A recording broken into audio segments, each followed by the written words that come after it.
শুনো না, শাহেদ কিন্তু ভালো কথাই বলেছে। আমি বলি কি, তুমি এই স্কিমটা নিয়ে নাও। এটা তো 100% সুদ হয়ে যায়। আপনার ছেলের একটা বিরল রোগ হয়েছে। আমার মাসুম বাচ্চাটা।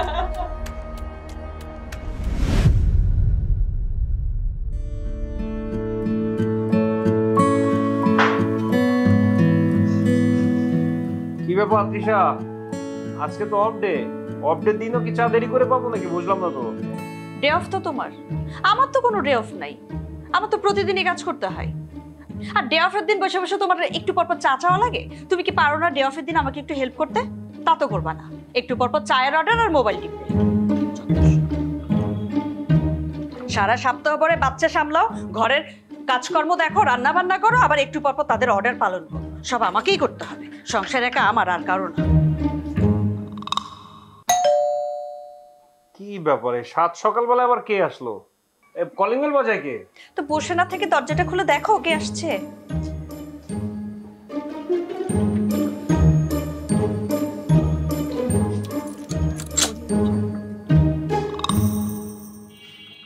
শাহেদ আসো, বসো। কি ব্যাপার, আছো কেমন?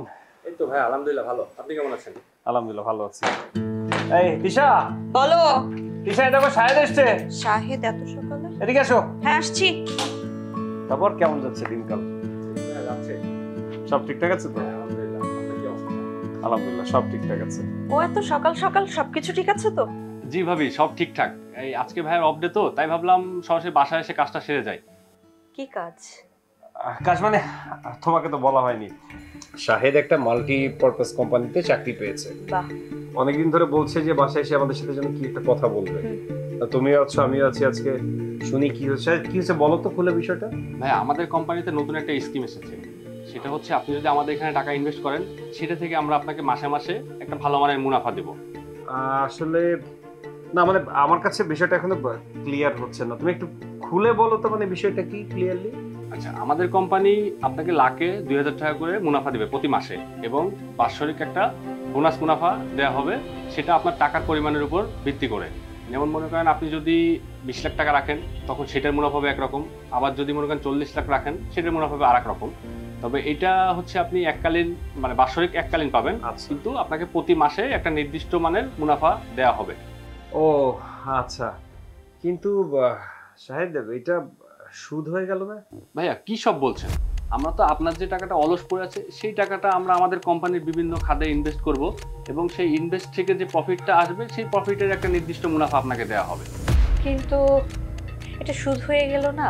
মানে কোনো ব্যবসায় আমরা যখন ইনভেস্ট করি, তখন তো লাভ লসের ব্যাপারটা ঠিক থাকে, আর মুনাফার উপরে একদম ফিক্সড করে দেয়া ব্যাপারটা কেমন না? কি যে বলেন না ভাবি, এরকম মুনাফা তো সবাই খাচ্ছে। কেউ সুদ বলে খাচ্ছে, কেউ ইন্টারেস্ট বলে খাচ্ছে। আর ভাবি প্রতিটা ব্যাংকই তো আমাদের সুদ খাওয়াচ্ছে, কি তাই না ভাইয়া? সেটা অবশ্য ঠিক। ভাবতে ভাবতে কিন্তু সময় নষ্ট হচ্ছে। এটা আপনার জন্য একটা লাভবান স্কিম। আমি চাই আপনি স্কিমটা নিয়ে নেন। সেটা অবশ্য ঠিক বলেছে শাহেদ। মানে আমারও তো বেশ কিছু টাকা ব্যাংকে অলস পড়ে আছে। এটা যদি আমি ওদের ওখানে কনভার্ট করি, তাহলে বউ বাচ্চারও কিছু হলো, ব্যবস্থা হলো, সংসারটাও ভালো মতো চললো। কিন্তু বিষয়টা তো পুরোপুরি সুদ হয়ে যায় না? আচ্ছা ভাইয়া, ভাবি এখন তাহলে আমি যাই। তবে আমি কিন্তু বিকেলে অবশ্যই আসবো, আর এসে কিন্তু আপনাদের একটা অ্যাকাউন্ট করাবো। আরে যাবে মানে? খালি মুখে যাবে নাকি? আমি নাস্তা নিয়ে আসছি। না ভাবি, বিকেলে আসবো যখন, তখন নাস্তা করবো। এখনো ঠিক। মনে থাকে। ভাইয়া আসসালামু আলাইকুম। আসসালাম। এই শুনো না, শাহেদ কিন্তু ভালো কথাই বলেছে। আমরা যদি ওর এখানে টাকা রাখি, তাহলে দেখো আমাদের কিন্তু কোনো কিছুর অভাব থাকবে না, সংসারটা আরো ভালো চলবে। সেটা তো ঠিক আছে, কিন্তু এটা তো 100% সুদ হয়ে যায়। আর ইসলামে সুদের বিষয়ে কি কড়াকড়ি নিষেধাজ্ঞা আছে, সেটা তুমি ভালো করেই জানো, তাই না? এই বিষয়টাই আমি চিন্তা করছি। আরে বাবা, সেটা আমি জানি, কিন্তু তুমি সুদ বলছো কেন?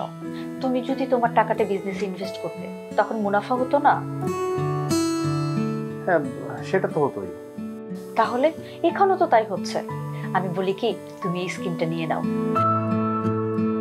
আরে আমাদের তো 20 লাখ টাকা ব্যাংকে পড়েই আছে। সেই টাকাটা যদি আমরা ওদের এখানে ইনভেস্ট করি, তাহলে প্রতি মাসে 40,000 টাকা করে আসবে। দেখো প্রতি মাসে 40,000 টাকা আসলে আমাদের সংসারে কোনো অভাব থাকবে না, আর জিসানের ভবিষ্যৎ নিয়েও কিন্তু আমাদের আর ভাবতে হবে না। তুমি কিন্তু কথাটা খারাপ বলো না। তাহলে আমি ওকে আজই বলি সব কাগজপত্র রেডি করে ফেলতে। হ্যাঁ ঠিক আছে। ঠিক আছে, ব্যবস্থা করছি। ভাবি, এই হলো আপনার অ্যাকাউন্টের ডিটেলস। অ্যাকাউন্ট ভাইয়ের নামে, আপনি হলেন নমিনি। আচ্ছা, এই যে তোমার 20 লাখ টাকা চেক এখানে আছে, এটা রবিবার ক্যাশ করতে পারবা, ঠিক আছে? শাহেদ, শাহেদ, মানে প্রথম মাসের মুনাফাটা আমরা কত তারিখে পাবো? মুনাফা আগামী মাসের 5 তারিখেই তুলতে পারবেন। আগামী মাসের 5 তারিখ?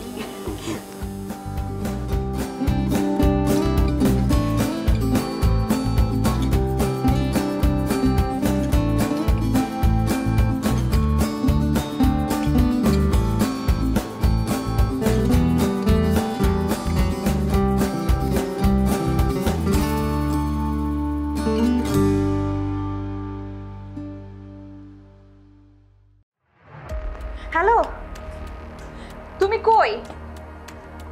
আরে টাকা পরে উঠে, আগে তাড়াতাড়ি আসো। জিসানের শরীর ভালো না, ও জন্য কেমন করতেছে। আমি ওটা হসপিটাল নিয়ে যাচ্ছি, তুমি তাড়াতাড়ি আসো। হ্যাঁ হ্যাঁ, ওকে ওকে। আসসালামু আলাইকুম। ওয়ালাইকুম আসসালাম। আসবো ডাকছে? জি আসেন।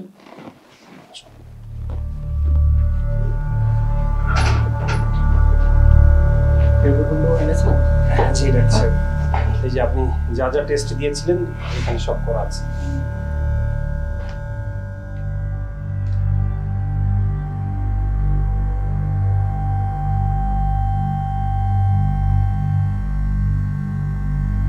কিভাবে যে বলি, আপনার ছেলের একটা বিরল রোগ হয়েছে, যেটা হচ্ছে ব্লাড ক্যান্সার। এটা কি বলছেন ডাক্তার? যার চিকিৎসা কোথাও নাই। আমি কি আমার জিসানকে ফিরে পাবো না? সরি, আমরা কিছু করতে পারছি না। রফিক, আমার ছেলে। জয়াব, তুমি কান্নাকাটি করো না জয়াব। আল্লাহর কাছে দোয়া করো, নিশ্চয়ই আল্লাহ আমাদের কোনো পাপের শাস্তি আমাদেরকে এভাবে দিচ্ছে না। কান্না করো না। আমার মাসুম বাচ্চা না। শান্ত হও জয়াব, জিসান, ওর এতটুকু ছোট্ট সোনাটা। কান্নাকাটি করো না। আল্লাহর কাছে দোয়া করো, নিশ্চয়ই আমাদের কোনো ভুলের শাস্তি আমরা এভাবে পাচ্ছি। জয়াব, please। আমার বাচ্চা কি আর সুস্থ হবে না? আমরা তো আগেই ভালো ছিলাম। আমাদের আমাদের এটা কি হয়ে গেল রবি? আমাদের আমাদের সুদের টাকাই কি আমাদের সংসারে কাল হয়ে এলো? তুমি ঠিকই বলেছো, অতি লোভেই আজকে আমাদের সংসারের এই অবস্থা করেছে।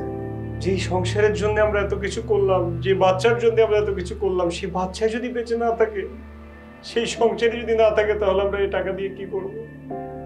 আমাদের এই সুদের ফলই আমাদেরকে এখানে নিয়ে এসেছে।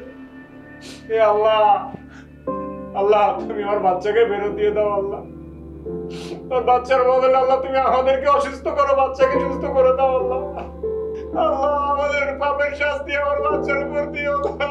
আল্লাহ তুমি আমাকে বাচ্চা ফেরত দিও না।